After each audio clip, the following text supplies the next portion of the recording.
The SEC became the nation's best conference because of its strength at the line of scrimmage and its speed on the perimeter.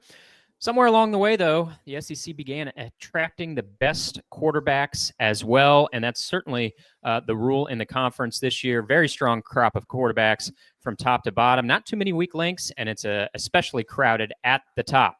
We'll get into the top SEC quarterbacks today on this edition of SEC Football Unfiltered, our podcast from the USA Today Network.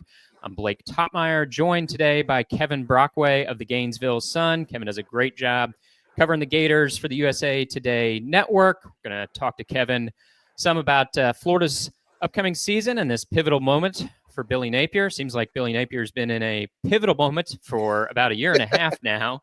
We'll also talk about my recent SEC quarterback rankings that published over at usatoday.com, going 1 through 16 throughout the SEC's quarterbacks.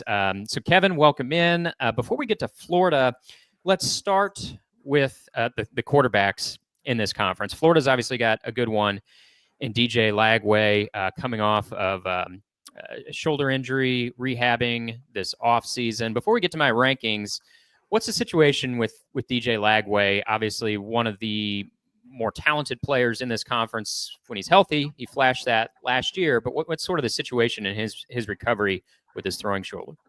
Well, Blake, as you know, he did not throw live during spring drills, or obviously we didn't see him. And in the in the spring game, he handed off ball off 5 times, and apparently that was eating him up inside because he really wanted to, but it was almost protecting him against himself in terms of putting him on some level of a pitch count because of how banged up he was at the end of last season. Now he's throwing in OTAs. I talked to him last week. He says everything is going fine, but I think the jury is still out until we see him when practices fully start in late January. So, it's one thing to be throwing, but what kind of DJ Lagway are we going to see? Are we going to see a DJ Lagway that's going to be throwing ropes 40 yards down the field the way he did last year? And I think that's what the fall is going to be about. And I think there'll be a progression up to that, leading up to that, to make sure that they're cautious and that he is going to be fully ready and be the 100% DJ Lagway when the season starts August 30th against Long Island University. Yeah, and I guess we'll segue now to my quarterback rankings, because I had DJ Lagway number 4 on my list. I could see people having him a couple spots higher. It's hard to see him being much lower, I think, on a list than maybe 4 or 5. But part of, I was kind of hedging between number 3 or number 4 on my list, and ultimately I put him at number 4 in part because of the injury situation. I mean, last year he endured a hamstring injury that didn't allow him to run maybe as much as he's capable of. We know he can be a dynamic runner, and then now coming off that shoulder injury, I thought 4 was about the right spot for him. But I'm going to kind of run down the list here, Kevin. Then I want I guess your general impressions of how I have the quarterbacks ranked, and maybe you see somebody who's a little high for you, or somebody that you think is a little low. So starting at the top, I start with Arch Manning of Texas, moving on to Garrett Nussmeier, LSU, at number 2, Lenora Sellers after his big season at South Carolina, number 3, DJ Lagway at 4, and then John Mateer, the Oklahoma transfer, at number 5. Continuing on at number 6, I have Austin Simmons, who steps in at Ole Miss as the starter there. Diego Pavia at number 7 from Vanderbilt. Marcel Reed of Texas A&M, number 8. And Talon Green from Arkansas, number 9. Rounding it out, I have Gunnar Stockton, the projected starter, although he hasn't been named, projected starter at Georgia, number 10. Ty Simpson, the projected starter, though unnamed, at Alabama, number 11. Blake Shapen, back from injury at Mississippi State, number 12. Jackson Arnold, who transferred from Oklahoma to Auburn, at 13. Bo Pribula, another transferred from Penn State to Missouri, hasn't been named the starter, but the presumed starter for Missouri. I have him at number 14. Rounding it out, I have Joey Aguilar of Tennessee, former starter at Appalachian State. And then Zach Calzada at Kentucky at number 16. Calzada, this will be his 7th season. You can believe that, with his 4th program. But way back in 2021, Zach Calzada started for Texas A&M in an upset of Alabama, which I think shows you the depth of talent in this conference. That all the way down, even at number 16, you got a guy who once started in a win of Alabama. So there you have it, Kevin, 1 through 16. Thoughts, impressions, and where did I go wrong? Yeah, well, what's interesting is, and I was looking at Phil Steele last night, and look, he may have forgotten more about college football than I ever know, but he had him at tier 4 ahead of Lagway in his top 4 SEC. And I just wonder about the unproven aspect of certain guys being ranked. Maybe Diego Pavia should be ranked a little higher just because he showed that he could do it. I mean, Lagway in a small sample size showed that he could do it. But I mean, I think the question with Lagway, as you pointed out, and that's fair, is durability, because he did suffer the hamstring injury against Georgia. And the core issues, I think, probably affected his throwing in the spring too, getting healthy from that. Garrett Nussmeier, I have seen an interesting story about Garrett Nussmeier. He actually got his start as a freshman in Buchholz High School in Gainesville when his father, Doug, was the offensive coordinator under Jim McElwain here at Florida a long time ago. And I don't know if I'm as high on Garrett Nussmeier. Some people are. I mean, he gets sacked a lot, obviously, right? He's not, this dual threat guy that you need to be in college football. Arch Manning, of course, we heard what Steve Spurrier said. If he's so great, why didn't he beat out Quinn Ewers? But Lenora Sellers, I think, is the real deal. He's proven. I would have him pretty high up, and I would have DJ pretty high up based on what he's done on a small sample size. And I would have maybe Pavia a little higher, just based on, leading, a school like Vanderbilt to an upset over Alabama. I mean, that's pretty impressive. But that being said, I think it's fairly accurate list, and I think it'll be interesting. Gunnar Stockton, does he scare anyone at Georgia? That's why I think Georgia's a little vulnerable this year. That and all their losses on the line of scrimmage. I think this is the year that the Bulldogs, might be able to take a step back. And if Billy Napier is going to break that schneid against Georgia, this is the year to do it, I think. Yeah, it's interesting because if you were coming up with a list of the 5 likeliest SEC teams to make the playoff, Georgia and Alabama would be somewhere on that list of 5 teams. I think Georgia may be a little higher than Alabama for most people, but I think both those 2 teams would be in the top 5 of likeliest SEC teams to make the playoff. But then here in my quarterback rankings, I have Stockton at number 10. Still largely unproven. I mean, he looked good in his relief appearance against Texas in the SEC championship, but then in the playoff against a tough Notre Dame defense, it wasn't all his fault. He was sacked a lot. His offensive line didn't help him that much, but he wasn't as good in the playoff against Notre Dame as he looked in the SEC championship. And he doesn't have that next level arm that Carson Beck had. For all of Carson Beck's interception woes last year, he still had an elite arm. Gunnar Stockton's arm, from what I've seen of him, not bad, and he's got mobility, but it's not that next level arm like Beck. And then I have Ty Simpson at Alabama, who I think is going to be the starter at number 11 on my list, and we just haven't seen much of him throughout his career. And he was a 5-star recruit, but this is year 4 at Alabama, and he's thrown just 50 career passes. And I wouldn't say that he's lit it up. When we saw Arch Manning last year, yes, the sample size wasn't huge, and his 2 starts while Quinn Ewers was hurt were against inferior teams. But I thought Manning looked the part of the 5-star billing, of the hype. I haven't been as sold on Ty Simpson from the small sample size that we've seen of him. So it's interesting. 2 of the two front runners to contend for the playoffs are kind of down the list in my quarterback pecking order. And as you mentioned, Kevin, I mean, you think that gives you a little bit of pause about Georgia. Does that same thinking, you think, apply to Alabama as well, with sort of the uncertainty at their quarterback position? Yeah, and certainly coming off the season they had, and another year away from Nick Saban's recruits also. You got to wonder, as Kalen DeBoer takes this thing over, in terms of the personnel and what they're bringing in and how they identify players as to how Nick Saban identified players. I think that raises a legitimate question if Ty Simpson could be the guy. But I think there's also the thinking that they have so much talent around them that they can get by. Now, was Stetson Bennett the most talented guy?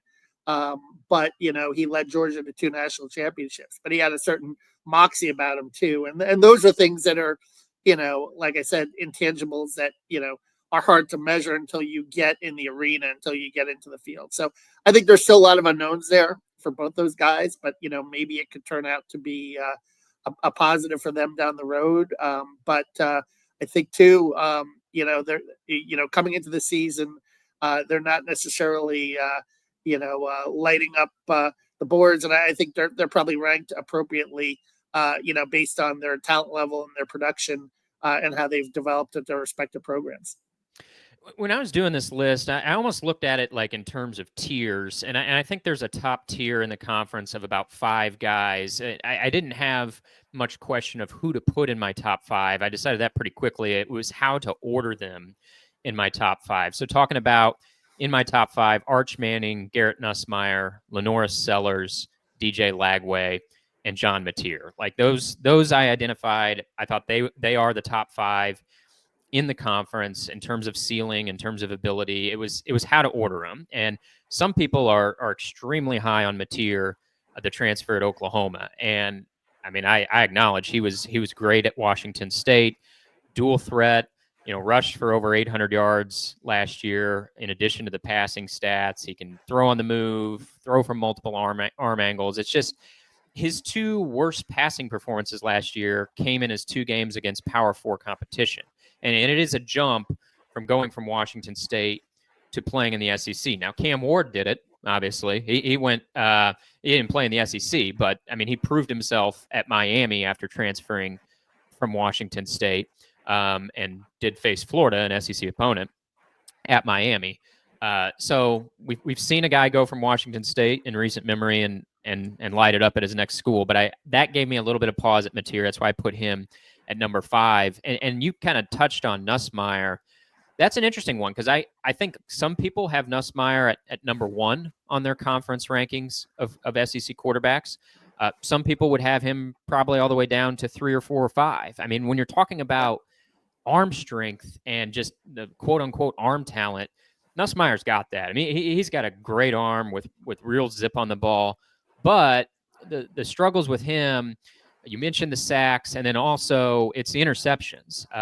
He threw for 29 touchdown passes last year, pretty good total, but then on the flip side of that, he had 12 interceptions. And at times he forces the issue. At times he's a little too easy for the defense to read his eyes.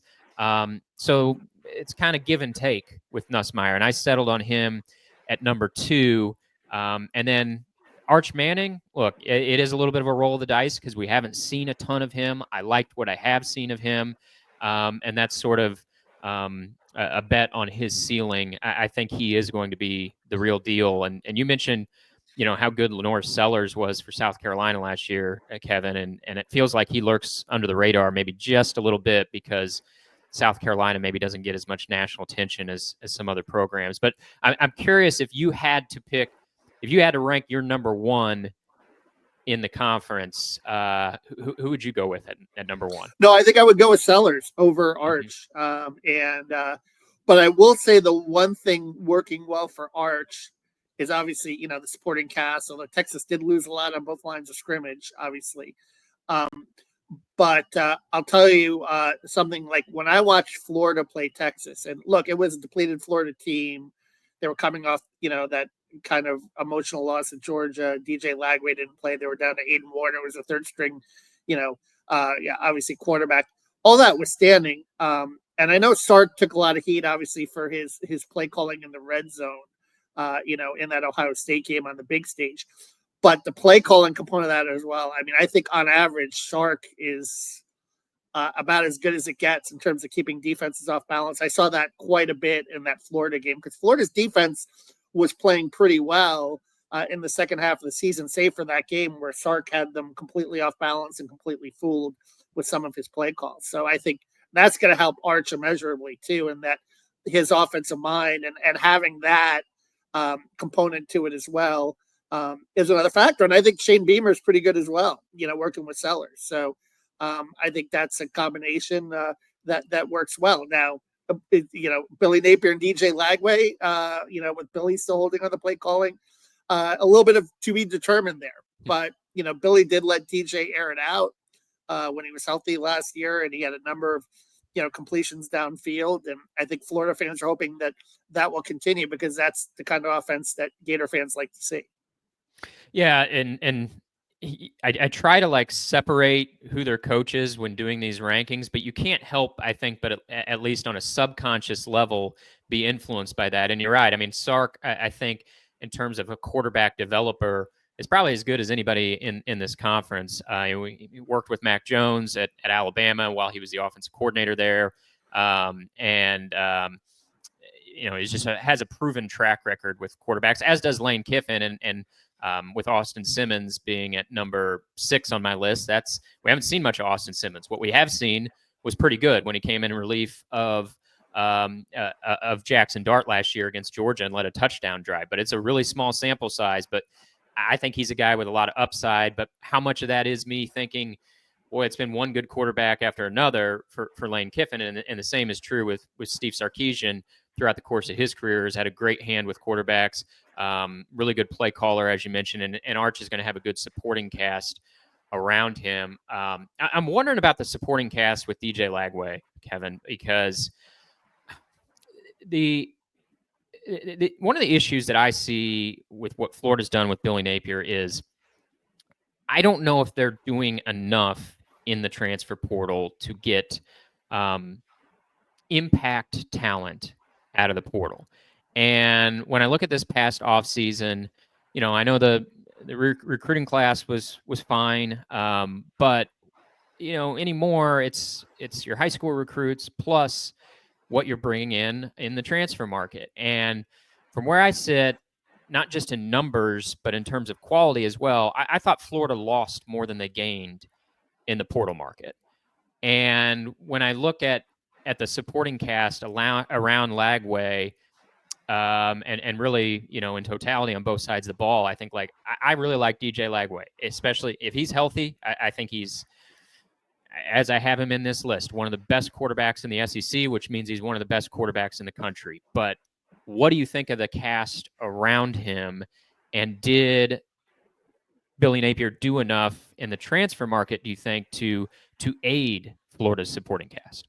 Yeah, well, some fans were wondering why so few transfers. But I do think this is a pretty good high school class coming in. The spring game, I was pretty impressed with some of the talent I saw on the field in terms of guys. And certainly it begins with Dallas Wilson. I mean, 10 for 195 yards, 2 touchdowns. And that's not without DJ Lagway throwing to him.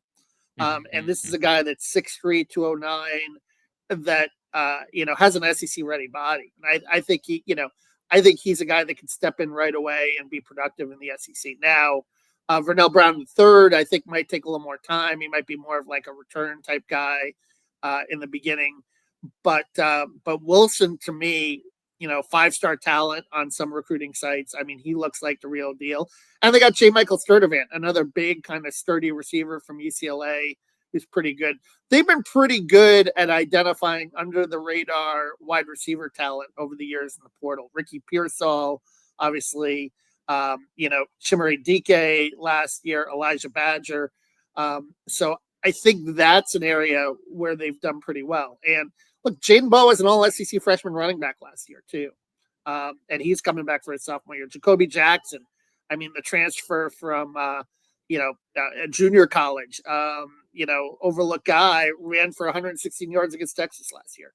So I think they do have some weapons around DJ Lagway that they're going to be able to use effectively. Hayden Hansen is a serviceable tight end. He's probably more of a blocker than a receiver. You'd like to see a tight end weapon maybe emerge a little more in the offense. But I do think that, they've got some good skill position talent, and they've got a pretty good offensive line returning, obviously, with, Jake Slaughter, the All-American, 4 starters, a lot of experience there. And I think both lines of scrimmage at Florida are starting to develop into an SEC caliber line of scrimmage. I think that's been one of the big problems since Billy Napier started, is getting that right. And I think now that he has that right, I think, it will allow for more playmaking possibilities on both sides of the ball. So much of Florida's projection for this season, I feel like, comes down to the schedule. I think with a different schedule, with, say, Ole Miss's schedule, or Tennessee's schedule. I think Ole Miss and Tennessee have a more tailor-made schedule built toward 8 or 9 or 10 wins. When you look at Florida's schedule, I mean, it is just a murderer's row. I've said on the podcast before, I think Florida and Oklahoma have the two toughest schedules, not only in the SEC, but probably in the country, or at the very, very least, they're on the very, very short list for toughest schedule conversation in the country. Florida is one of just 3 SEC teams that will play 10 Power 4 opponents. Everybody else, other than those 3, the 3 are Florida, Alabama, and South Carolina. They're playing 10 Power 4s. Everybody else in the conference is either playing 8 or 9 Power 4 opponents. And it's not just that they're playing Power 4s. I mean, not many weak links on this schedule. You just look at teams that will probably be ranked in the preseason top 25 on Florida's schedule. You have LSU, Miami, Texas, Texas A&M, Georgia, Ole Miss, Tennessee. Those teams will probably all be preseason top 25. And so with that in mind, Kevin, and knowing what Billy Napier is facing this year, I mean, whether you want to use the word hot seat or not, the fact of the matter is Billy's facing a pivotal season, right? I mean, how much does schedule come into play? And do you think he can use that as an out at all if if Florida's on the outside looking into the playoff picture, or sitting there at 7-5, 8-4? Can he point to the schedule and say, well, with a different schedule, maybe we would have been in the playoff, or maybe we would have been 9-3 or 10-2? Does that work? Does that argument work at this stage? I still think fans want to see progress. They want to see from 8 to 9 or 9 to 10. One thing I will say that's working in Billy's favor in the schedule that didn't his first 3 years was the fact that, remember, they opened in the Swamp against Utah. Then they went to Utah. Then they had Miami in the Swamp. So this year they're facing mighty Long Island University as their first game.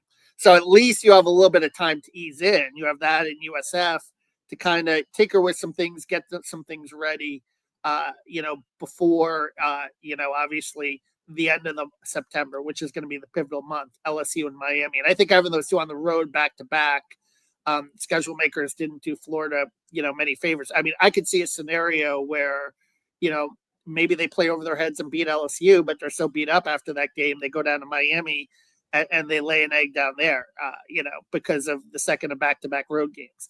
But then you get a bye before Texas, and then you're at Texas A&M. But I think those 4 games are critical. But I look at the back end of the schedule, and I will again say that, does Gunnar Stockton scare you? And is this the year that maybe you can finally get Georgia as a result of that? Austin Simmons is a guy that, talented guy. Florida recruited him a little bit. He's from the States, from Pahokee. They know him. But still a first-year quarterback at Ole Miss. And then you close at home at the Swamp against the Tennessee team with Aguilar, who you rated, is the 15th best quarterback? Yeah. And listen, I know Tennessee's going to have a lot of talent around him, but you get him there. Florida always plays Tennessee well in the Swamp. The back end of the schedule, to me, doesn't look nearly as daunting as it did last year. But I think the front end, obviously that late September, early October stretch. But if you can navigate that and get through that, say 2-2, 3-4, I think, you have a chance, or, 2-2 or 3-1, then you have a chance in the back end of that schedule to pick up some wins. Yeah, Billy's just got to get there, right? And that's the other thing I wonder about is how long is the rope here? Like you mentioned, that 4-game stretch, there's a bye week factored in, but the 4-game stretch is on the road at LSU, on the road at Miami, home against Texas, and I mean the Swamp's as toughest place to play as any. But I mean, even Texas is going to be one of the best teams in the country this year. Even getting home, that's a big challenge. And then on the road at Kyle Field against Texas A&M. So 3 road games in that 4-game stretch, and then the one that you have at home is a Texas team that's probably either going to be preseason number 1 or preseason number 2. Exactly. So I mean, what's Billy got to do in those first 6 games? Do you think he can get to the second half of the schedule, or is this going to come down to getting through those first 6 at like 4-2 or better? Yeah, and I think you break it down into the first 4, that first month, September. Because you remember last year, 2-2, you lose to Miami and Texas A&M at Swamp. Yeah. And then you got the bye week and you got things right. I think this year the goal should be to go 3-1 in September. And then coming off the bye week, you create a little belief going into that Texas game that, hey, we can beat these guys. And we've faced, these two teams. We've on the road and we split them. We're coming home against Texas, and we can really get going here in the second half of the season. So I think that to me should be the goal, to win 3 of the first 4 in September. And listen, that's been an issue in the Napier era. It's a slow start. September has been a rough month for Florida under Napier, and I think this year you got to take a step forward and obviously play well in that month, so that you're not saying at the end of the year, well, yeah, we did develop and we got better during the course of the season, but you're still sitting at 8-5 because you didn't start the season with the urgency that you needed to. All right, let's close with this, Kevin. The brass tacks on Billy Napier. He's entering year 4 at Florida. He's got a 500 record right through 3 seasons at Florida. They finished last year playing as well as Florida has at any point probably during the Billy Napier tenure, including wins against LSU and Ole Miss in the Swamp. But we know what he's facing this year. This is an important moment for him in year 4, as it would be for any coach entering year 4 who has a 500 record at their school. So I guess in evaluating his hot seat, is it A, not as warm as some people might think, B, pretty warm, C, scalding hot? I would say A, and I think there'll be a lot of variables. And, for example, if DJ Lagway doesn't make it through the full season, I think he can use that as an out. You were discussing that before, in terms of, getting a 5th year. But I do think that they feel like, I often say all fans are entitled to his progress, and progress was made last year, from 5 wins to 8 wins. But I think fans this year are going to want to see from 8 to 9 to 10, especially if Lagway is healthy and, makes it through the full season. They're going to want to see that jump. And if they don't see that jump, then I think it's fair to question or criticize the direction of the program. But if you see that jump, and even if it's short of a college football playoff, but say it's 9 wins, including the bowl game, then I think fans will be like, all right, it's still going in a good direction. We get DJ Lagway back for another year, and move on to 26-27 with higher hopes. And I think that's kind of that should be the goal, obviously, is to just build off what they did at the end of last season and accumulate more wins. Even with this tough schedule, I think they feel like at Florida here that they've matured enough, and it's Billy's 4th recruiting cycle, and it's time to go and take another step. I understand outlooks can change from early July to late August. So I won't hold you to this, Kevin, but if you had to project a Florida record today as we approach 4th of July, your Florida record projection would be? I'll say 9-3. Yeah, I think they're going to be a 9-3 team during the regular season, and that might get them in the playoff. That might not, but I think they'll be on the bubble in that regard. All right, he is Kevin Brockway. You can find all his coverage of the Gators over on Gainesville.com. Does a great job of covering Florida, and Florida is going to be one of the most interesting teams in the SEC this season, particularly when you factor in DJ Lagway coming off that shoulder situation, and as we've discussed, Billy Napier in a pivotal moment for him. You can find my SEC quarterback rankings over on usatoday.com. Kevin, thanks for joining me on the pod today. All right, thank you. And thank you all for listening.